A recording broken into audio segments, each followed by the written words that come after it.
When's the last time you your wife? It's been a long time. Maybe like before marriage and stuff. What? I am the man here. I can do whatever I want. So how can I even trust you? Mention that another time about trust. I will make a bigger problem now. Oh, thank you. But where's your wedding band? I know I'm late and I was in the rush. So like... Tripping and diving. Our wedding band.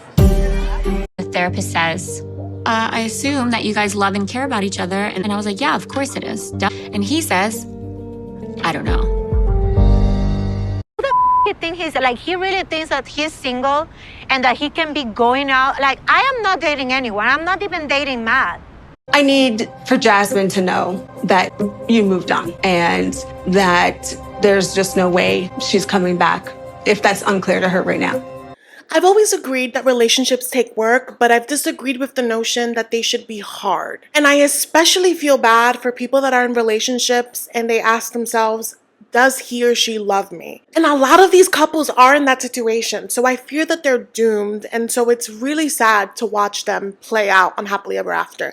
And then there are some that are getting a dose of their own medicine. Let's get into it. Hi guys, welcome back to Nikki Faces Reality. We are here to discuss 90 Day Fiancé Happily Ever After, episode 2 of the brand new season. We have a lot to get into. As always, I will add timestamps in the description so that you can skip around as you please. And you know the drill. Before we get into it, please make sure to like, comment, and subscribe if you're new here. We're gonna start with Darcey&Giorgi just because I love a little razzle dazzle. I love a little chaos. So it is the day of their 50th birthday. Darcey and Stacey are getting ready together. As always, it is chaotic. I love watching these two because I'm always fascinated by twins, and them specifically. You can tell that they like love each other, but they hate each other, but can't live without each other. And that must be the freakiest of feelings, to feel like every cell in your body is attached to this human being that you sometimes can't stand. But today appears to be a good day. They're getting ready together. They're putting, matching outfits. And then Darcey randomly starts like toppling over because she has a locked toe. I've never heard of a locked toe before. I've heard of a cramp. Obviously, I've gotten cramps, but a locked toe, and her toes were like, then Florian comes in. He starts trying to help them. Just a disaster, but it was so nice to see Florian. I know we just saw him at the last resort, but he's just such a funny individual to me.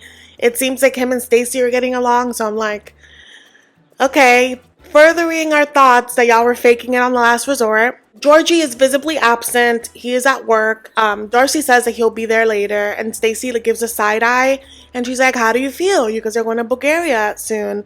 And of course, Darcey makes a big deal that he asked her to change up her outfit, that she feels like he wants her to change. And she did not hear that conversation the way that it was intended. He's not telling you to change who you are. He's asking you to be respectful the very first time that you ever meet his family. And more on that in a second. Like, the stakes are high for this meeting. And with every scene that we see Darcey, I'm like, she's gonna blow it. And it's gonna be entertaining, but at the same time, this is their real life. This is a real marriage, and I'm like, damn, girl. So anyway, it's nighttime. They're riding out to the party. Again, Stacey's like, where's your husband? And Darcey starts making faces like, oh, well, he's working.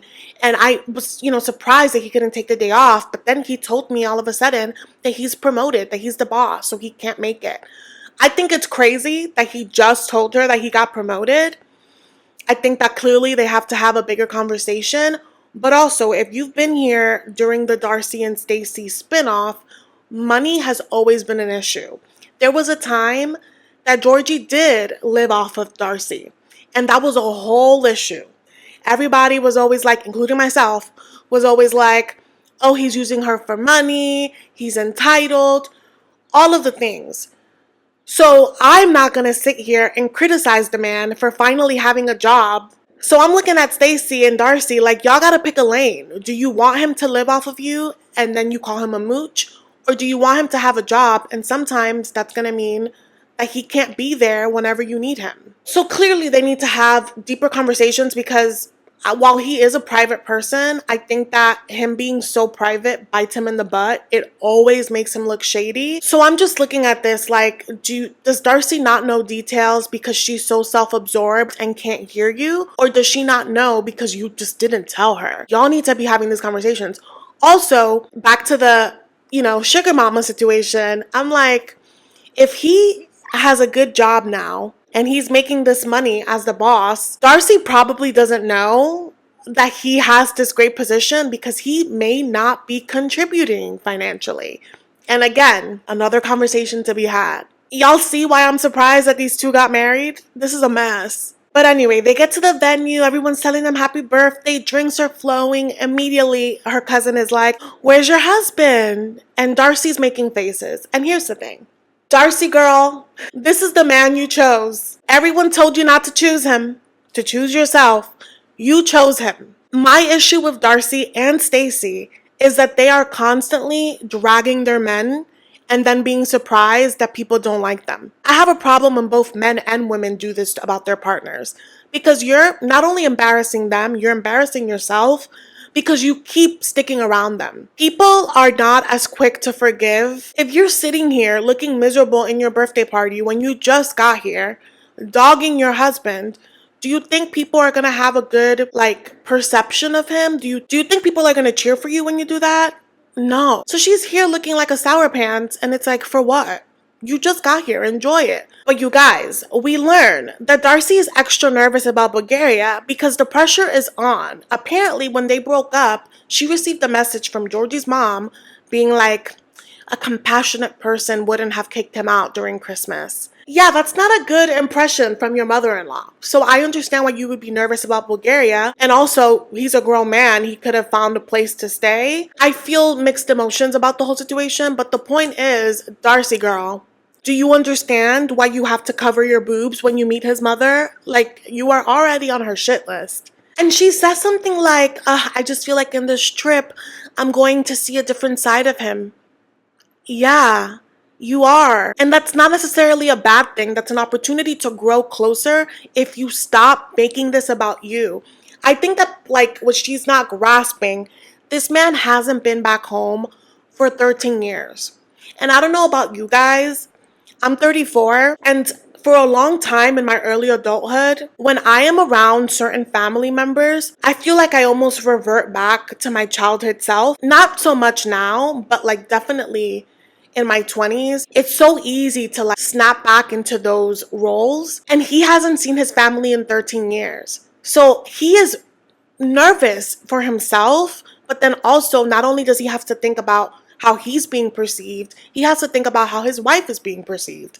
And their relationship has been publicized. And I don't know how much his family knows, but it hasn't been a good track record, right? So yeah, you are going to see a different side of him, but he has seen the good, the bad, the ugly, the fugly from you and your family. It's time for you to show up for him. And I just fear that she's not going to be able to separate herself from it. What they need to be in this new chapter is teammates. And I just don't foresee that happening. But anyway, like clockwork, in comes Giorgi. He's not even hours late. He arrived shortly after her. He comes in, he's charming up the room. He goes to Darcey, he gives her smooches, he says hi to everyone, and the vibes are off. The way that these women are talking to him, I'm like, Darcey, they feel empowered to talk to your husband like that because you have allowed it. It was so uncomfortable. And they immediately clock that he's, wearing all these diamonds, which is normal for him, for Florian, for the twins, but they want to pick him apart. And he did not cover his ass because he's a masseuse, so he usually takes off his wedding ring, except he didn't put him back on. And they're like, okay, so you forgot to put on your wedding ring, but you didn't forget to put on your diamonds? Giorgi, sir, I can't help you there. And by this point, you can tell that the girlies have drank a little too much, and Giorgi's just like, you know what? I'm gonna go around and say hi to the rest of my friends here. And they're like, oh yeah, enjoy your birthday. But if he's antisocial, that's also a problem, right? Anyway, y'all, the birthday cake comes out. The girlies take a big old bite out of it. Florian gives Stacey a big old smooch. And of course, because they're always in competition, Darcey's like, to Giorgi, she's like, you're not going to give me a kiss? And at first, I thought that he was going to embarrass her. Thank God he didn't. He did. He gave her a beautiful romantic smooch. But then in the confessional, she's like, yeah, I see the love between Stacey and Florian. And I just don't feel like Giorgi goes out of his way to be affectionate. And she may be right. But at the same time, I'm like, are you reading too much into it because you always want to be in competition with your sister? Also, Stacey and Florian have been together for so long. And while we've seen them have their issues, I think that Stacey does a good job in affirming her man. Darcey is always comparing herself. She's always comparing him. She's always comparing her body. She's always comparing her clothes. She's never happy. So she never takes a moment to take a snapshot of the present and be like, wow, I'm so grateful. I love this about you. I love that you did this for me. No, she's always like, this could be better. I'm all for the other person initiating affection when they're courting me. But once we're together, especially if you're married, we can take that step. We can take that leap. If you want to hug, go hug him. If you want to kiss, go smooch him. Why does it always have to be like a chase? I would hate to be in a marriage where I feel like I need a chase or I need to be chasing someone. Just be. The last moment, you guys, I think things get a little real. We see Giorgi talking to one of his friends and he's like, hey, I know you're going to Bulgaria. Our culture is really judgmental. Have you prepared Darcey? And Giorgi's like, I'm trying. And then we see that guy's girlfriend talking to Darcey and she gives Darcey a reality check. She's like, yeah, you can't be all boobs out. You do have to prepare yourself. They are going to pick you apart. They're going to be in your business, okay? They're going to judge you. They're going to talk about you to your husband, the neighbors, to whoever they can. So you probably want to minimize that. I feel like I'm getting a little bit more nervous than before because it seems that Giorgi really wasn't exaggerating, that Bulgaria is very conservative. And Darcey's like, oh, so Giorgi wasn't exaggerating. Like, this is a big deal. The way that she doesn't take her own husband seriously is beyond me. So we'll see how that unfolds in the next one. Anyway, let's move on to Kara and Guillermo, because this one, I never thought that they should have gotten married, but I did feel that there was love, and you can tell that they're just going with the motions for their kid.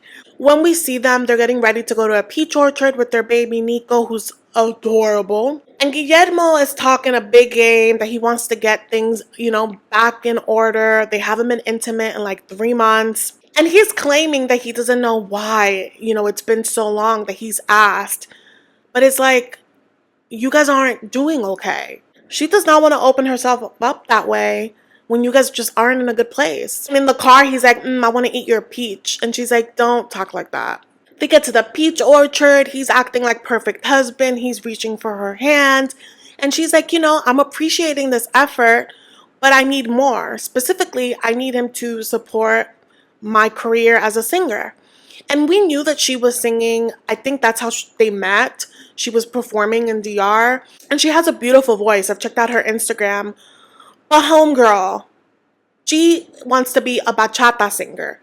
Except Miss Thing says bachata, and that made every Dominican cell in my body go. And I'm all for people doing every genre that they want. I don't think bachata just needs to be to Dominicans, but you do need to go in appreciating it, and you at least need to say the word correctly. On top of being a realtor, I also sing bachata. Sing bachata. And I did check out her Instagram, and her voice is gorgeous. And she has a beautiful look. I generally do like Kara's vibe, but it's the pronunciation of things. And if she's going to take bachata seriously, I think that she should work with a dialect coach, because in some of her songs, some of the wording, some of the pronunciation, I'm like, that sounds very gringa of you. And I love a gringa. There's nothing wrong with that. But if you're going to go into this genre, you need to come correct. So when she said bachata, I was like, Kara, let's be effing for real. But anyway, she has been booking gigs. She is pursuing this heavy. I love a mama that doesn't let go of her dream. Snaps to that, okay? But she has felt his lack of support so heavily that she just stopped inviting him to shows. And that doesn't feel good. She wants him to be there. And she believes that he hates her music. And she starts a conversation about that. And he's like, no. It's not that I hate your music. I do like it. I don't love it, but I like it. And I get it. Bachata can be a little bit on the sad side. Some people don't like that. I love it. But he's like, I specifically don't go to your shows because I don't like the venues. I guess nightlife is not for him. But he's like, I want to support you, so I'm going to go to your next one. Okay, they're on the up and up. And so he wants to take this a bit further, and he's like, oh my God, I really want us to work on this marriage, and I think that we should start sleeping together. And she's like, hold up, cowboy. We're not there yet. We can work up to that. And at first, if you're just watching this, you're like, why is she being so resistant? I thought she wanted this too. But we learned some more, okay? So remember last episode, she mentioned that they had gone to one therapy session and they never went back because it was just too heartbreaking. Well, the therapist was like, so it's safe to assume that you're here because you love each other, right? And she's like, of course. Guillermo, though, was like, I don't know. And that is so incredibly hurtful. And he bit himself in the butt with that because I do believe that he loves her. But he comes off childish. Remember, the reason that they're not sleeping together is because he didn't talk to her for 3 days after an argument. And they just never went back to sleeping together. He gives the vibe of a guy that just like is all or nothing, and he forgets that he loves you when you guys are at odds. So he will purposely go out of his way to hurt you. And Kara, like many of us, can't just bounce back like nothing happened. And Kara tells him, she's like, I can't just bounce back from that. That really hurt me. And he apologizes and they hug it out. But I'm like, it's taken you months to apologize for this? That's way too stubborn for me. Let's move on to Jasmine&Gino because I was cracking up in this segment. I really was. Because some people just can't take it all around. And this is for him and for her. We're dealing with a couple that is so deeply broken, so deeply toxic both ways in different ways, but they're both toxic.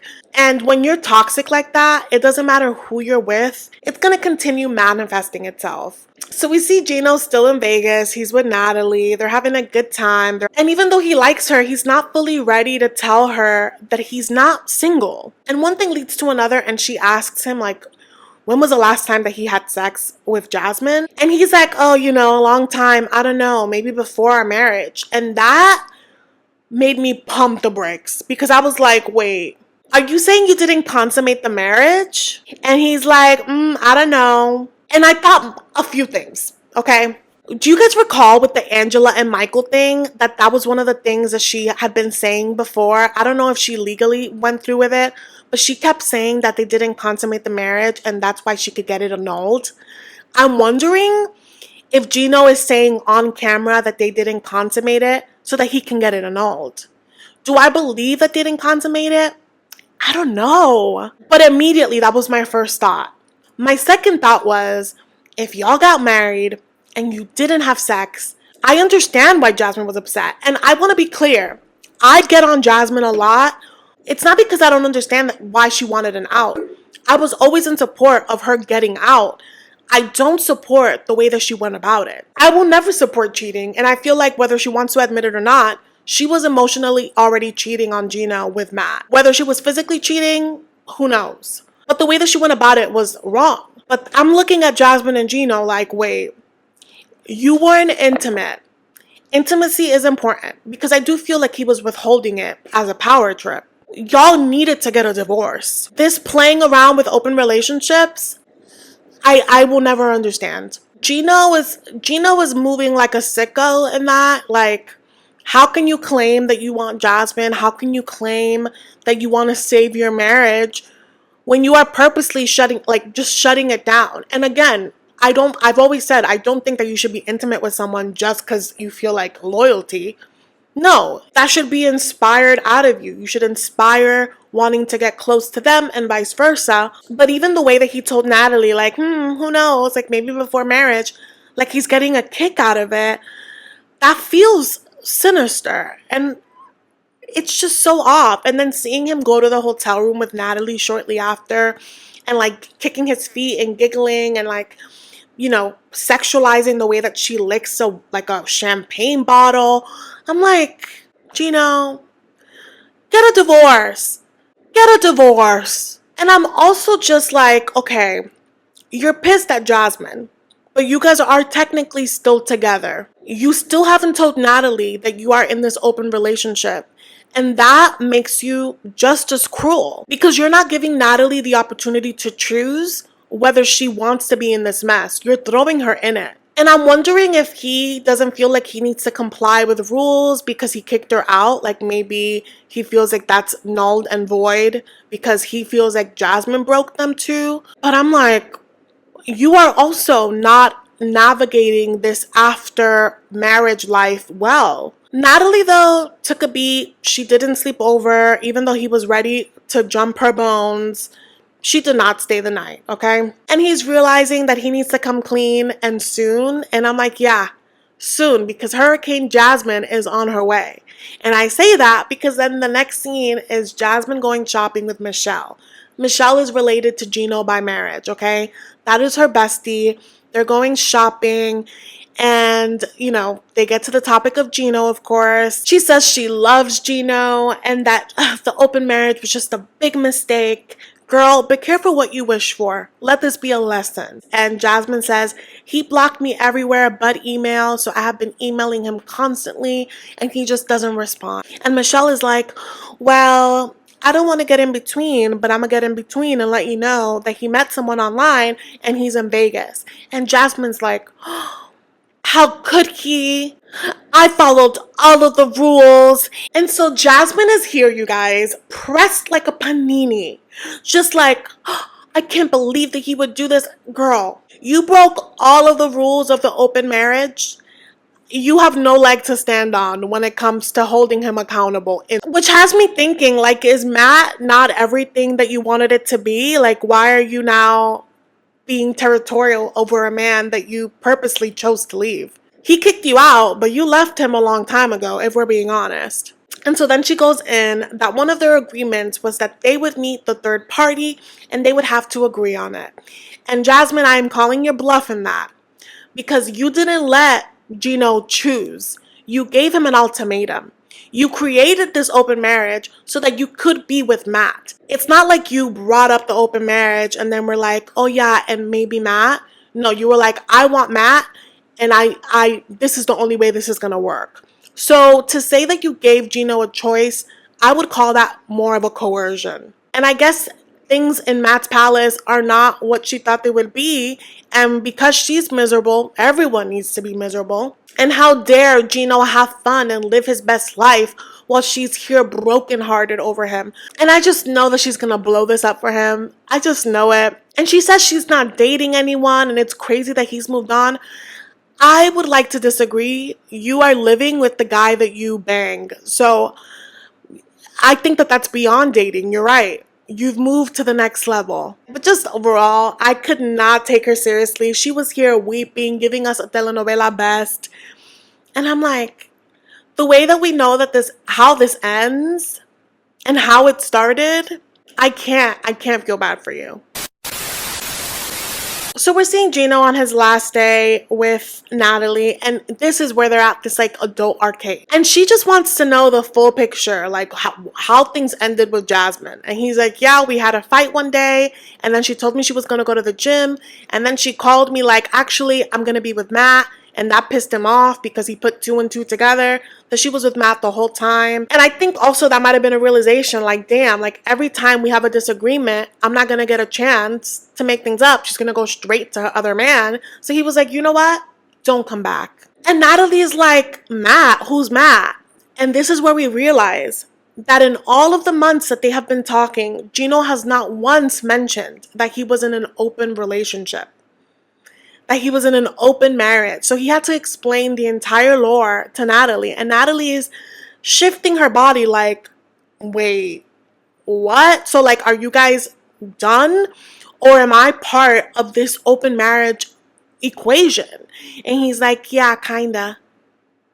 He had months to tell her this. So she is stunned. This is beyond deceitful from Gino. And she is letting him have it. She's like, you clearly have unresolved issues and I don't want to be used like a pawn. And good for her for calling that out. She drives him back to the hotel. The vibes in the car are icy, okay? She is disappointed and pissed off, rightfully so. And he's packing up and he's like, so what are you thinking? And she's like, I'm thinking that I would hate to get invested and then have her come back and want you back, and then what? And he's like, I'm interested in seeing you again. Are you interested in seeing me again? And she's like, I'm only going to be interested if you get closure from Jasmine and she knows that you have moved on with me. I don't want to be a part of an open marriage, so you got to let her know that she can't come back, that door is closed.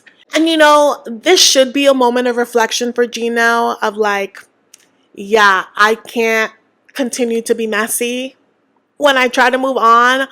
But I don't know if he's going to reflect like that. I really don't. And this is going to explode. I respect Natalie for setting her boundaries, but she's been thrown into a mess that is just beginning to unravel. And next week we see that Jasmine and Gino meet up.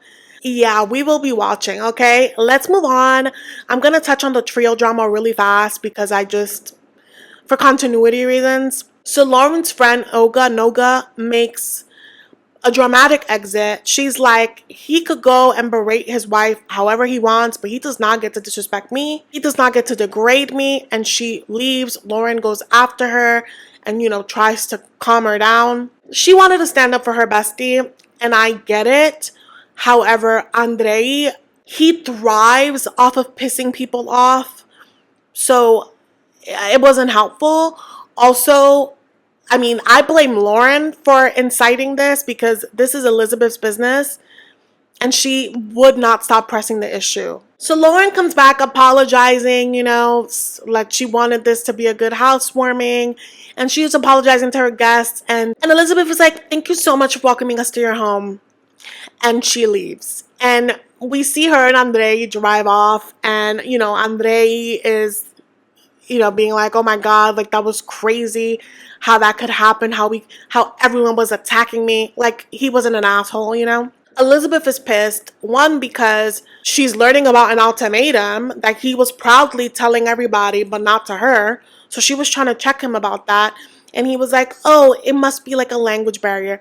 No, it wasn't. You thought you were a big boy talking to your friends. But then when it comes to being held accountable with your wife, you're like, oh, language barrier. But Elizabeth is used to handling this man-child. What she's also upset at is the fact that Lauren is her friend, and she confided in Lauren for advice. She didn't expect for their issues to be the whole focus of the dinner party. So she feels away. And this was never going to be a moment of reflection for Andrei because he believes that everyone is jealous of them. And Elizabeth is like, jealous of what? Oh, because we're going to Moldova. No one is jealous about that. At this point, if Elizabeth wants to have any friendships, she needs to stop bringing her husband around because he is a parasite. Literally, she barely has family left. She barely has friendships because of him. People cannot stand him. And the fact that she, you know what, I'm gonna cut it short. That's it for them this episode. I don't have anything nice to say. And we're not gonna spread negativity, okay? Let's move on to Tigerlily&Adnan. I'm also gonna give a quick blurb because I have nothing nice to say about them, really. The nicest way that I can say this is that Tigerlily played herself marrying this other man-child. This man-baby who's walking all over her and who moves the goalpost with every new milestone that they hit. I saw this from a mile away, and at her big age, I hate that she didn't see it too, because now she's married, she's pregnant, and she's miserable. The first thing that we see of them is him basically like threatening her to like not repeat a certain phrase. I think she said like their trust is being affected, and he's like, say that again, because if you say that again, we're gonna have big issues. Say that again. And she's weeping, big old pregnant. And then it cuts, and then it says 4 months earlier. I want to highlight, y'all, if y'all are new to this Tigerlily&Adnan story, they talked for 4 months, and then she flew to, I think, Turkey, right? Was it Turkey? No, Jordan.